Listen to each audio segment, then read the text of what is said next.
പ്രശസ്ത നടൻ കൃഷ്ണകുമാറിൻ്റെ 4 മക്കളിൽ ഏറ്റവും ഇളയവളാണ് ഹൻസിക കൃഷ്ണ. തിരുവനന്തപുരത്ത് ഡിഗ്രിക്ക് പഠിക്കുന്ന ഹൻസിക സോഷ്യൽ മീഡിയയിലും വളരെ സജീവമാണ്. വീട്ടിലെ ഏറ്റവും പ്രായം കുറഞ്ഞ കുട്ടി മാത്രമല്ല, കലാകുടുംബത്തിലെ പ്രായം കുറഞ്ഞ നടിയും ഹൻസികയാണ്. ലൂക്ക എന്ന സിനിമയിൽ അഹാനയുടെ കുട്ടിക്കാലം ചെയ്താണ് ഹൻസിക സിനിമയിൽ ഹരിശ്രീ കുറിച്ചത്. വളരെ കുറച്ച് സ്ക്രീൻ ടൈം മാത്രമേ കിട്ടിയുള്ളൂവെങ്കിലും ഹൻസികയുടെ പ്രകടനം അന്ന് ഏറെ ശ്രദ്ധിക്കപ്പെട്ടിരുന്നു.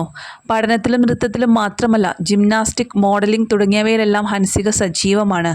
കോവിഡ് കാലത്താണ് ചേച്ചിമാരുടെയും അമ്മയുടെയും പാത പിന്തുടർന്ന് ഹൻസികയും യൂട്യൂബ് ചാനൽ ആരംഭിച്ചത്. 8 ലക്ഷത്തിനടുത്താണ് താരപുത്രിയുടെ യൂട്യൂബ് ചാനലിലുള്ള സബ്സ്ക്രൈബേഴ്സ് ഉള്ളത്. ഇപ്പോഴിതാ 19-കാരിയായ ഹൻസിക കഴിഞ്ഞ ദിവസം ഇൻസ്റ്റഗ്രാമിൽ പങ്കിട്ട പോസ്റ്റാണ് ചർച്ചയാകുന്നത്. പേഷ്യൻ ഗൗൺ ധരിച്ച് കയ്യിൽ കനുലയുമായി നിൽക്കുന്ന ഹൻസികയാണ് ചിത്രങ്ങളിലുള്ളത്. MRI സ്കാനിങ്ങിന് വിധേയമായപ്പോൾ താരപുത്രി പകർത്തിയതാണ് ഈ ചിത്രങ്ങൾ. MRI സ്കാനിങ് കഴിഞ്ഞു, പക്ഷേ ഞാൻ ഓക്കെയാണ് ഗൈസ് എന്ന് കുറിച്ചുകൊണ്ടാണ് സ്കാനിങ് റൂമിൽ നിന്നുള്ള ചിത്രങ്ങളും വീഡിയോകളും ഹൻസിക കൃഷ്ണ പങ്കുവച്ചത്. ആദ്യമായിട്ടാണ് ഇത്തരത്തിലൊരു പോസ്റ്റുമായി താരപുത്രി എത്തുന്നത്. അതുകൊണ്ട് തന്നെ കമൻറ്റ് ബോക്സ് മുഴുവൻ താരപുത്രിക്ക് എന്ത് സംഭവിച്ചു എന്ന് അന്വേഷിച്ചുള്ള കമൻസുകൾ കൊണ്ട് നിറഞ്ഞു.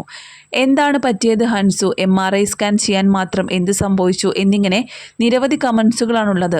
എന്നാൽ എന്താണ് അസുഖമെന്നൊന്നും ഹൻസിക വെളിപ്പെടുത്തിയിട്ടില്ല. അതേസമയം ഇത് സംബന്ധിച്ച് ഒരു ഹോസ്പിറ്റൽ വ്ലോഗ് ഞങ്ങൾ പ്രതീക്ഷിക്കുന്നുവെന്ന് തുടങ്ങിയ രസകരമായ കമൻറ്റുകളും പോസ്റ്റിന് ലഭിച്ചിട്ടുണ്ട്. യൂത്താണ് ഹൻസികയുടെ ആരാധകരിലേറെയും. കമൻറ്റ് ബോക്സ് മുഴുവൻ കരുതൽ കൊണ്ട് നിറഞ്ഞിരിക്കുകയാണല്ലോ എന്നുള്ള കമൻസുമുണ്ട്. അടുത്തിടെയാണ് തനിക്ക് കുട്ടിക്കാലത്തുണ്ടായിരുന്ന ഒരു അസുഖത്തെക്കുറിച്ച് താരപുത്രി വെളിപ്പെടുത്തിയത്. കൈക്കുഞ്ഞായിരുന്ന സമയത്ത് ഹൻസിക ഏറെയും കാലം ആശുപത്രിയിൽ ചികിത്സയിലായിരുന്നു. നെഫ്രോട്ടിക് സിൻഡ്രോം എന്ന അസുഖമാണ് 1.5 വയസ്സിൽ ഹൻസികയ്ക്കുള്ളതായി തിരിച്ചറിഞ്ഞത്. പിന്നീട് 2-3 വർഷം ഇതുമായി ബന്ധപ്പെട്ട ചികിത്സയിലായിരുന്നു താരപുത്രി. സ്കൂളിൽ പോയി തുടങ്ങിയതിന് ശേഷമാണത്രേ അസുഖം ഭേദമായത്. 1.5 വയസ്സുള്ളപ്പോഴാണ് ഹൻസുവിന് അസുഖം പിടിപെട്ടത്. നെഫ്രോട്ടിക് സിൻഡ്രോം എന്ന അസുഖമായിരുന്നു അത്. വൃക്കകളെ ബാധിക്കുന്ന ഒരു അസുഖമാണ് നെഫ്രോട്ടിക് സിൻഡ്രോം. അസുഖം ബാധിക്കുന്നവരുടെ രക്തത്തിൽ നിന്നും ധാരാളം പ്രോട്ടീനുകൾ അമിതമായി മൂത്രം വഴി നഷ്ടപ്പെടും. സാധാരണയായി 1 മുതൽ 6 വയസ്സുവരെയുള്ള കുട്ടികളെയാണ് ഈ അസുഖം ബാധിക്കാറുള്ളത്. അപൂർവമായി മുതിർന്നവരെയും ഈ അസുഖം ബാധിക്കാറുണ്ട്. ഈ അസുഖം മൂലം താൻ അന്ന് മുഖത്തൊക്കെ നീര് വന്ന് ചൈനീസ് ലുക്കുള്ള കുട്ടിയായിരുന്നെന്നും ഹൻസിക പറഞ്ഞിട്ടുണ്ട്.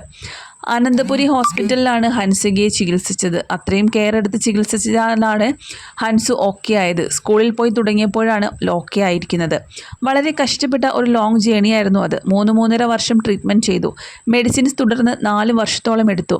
ഇപ്പോൾ ഹൻസു പെർഫെക്റ്റ്ലി ഓക്കെയാണ്. അനന്തപുരി ഹോസ്പിറ്റലിനെ തൻ്റെ സെക്കൻഡ് ഹോം എന്നാണ് ഹൻസു പറയാറുള്ളതെന്നാണ് അന്ന് വീഡിയോയിൽ മകളുടെ അസുഖത്തെക്കുറിച്ച് സംസാരിക്കവേ സിന്ധുവും കൃഷ്ണകുമാറും പറഞ്ഞത്. 10 ലക്ഷത്തിലധികം ഫോളോവേഴ്സാണ് ഹൻസികയ്ക്ക് ഇൻസ്റ്റഗ്രാമിലുള്ളത്.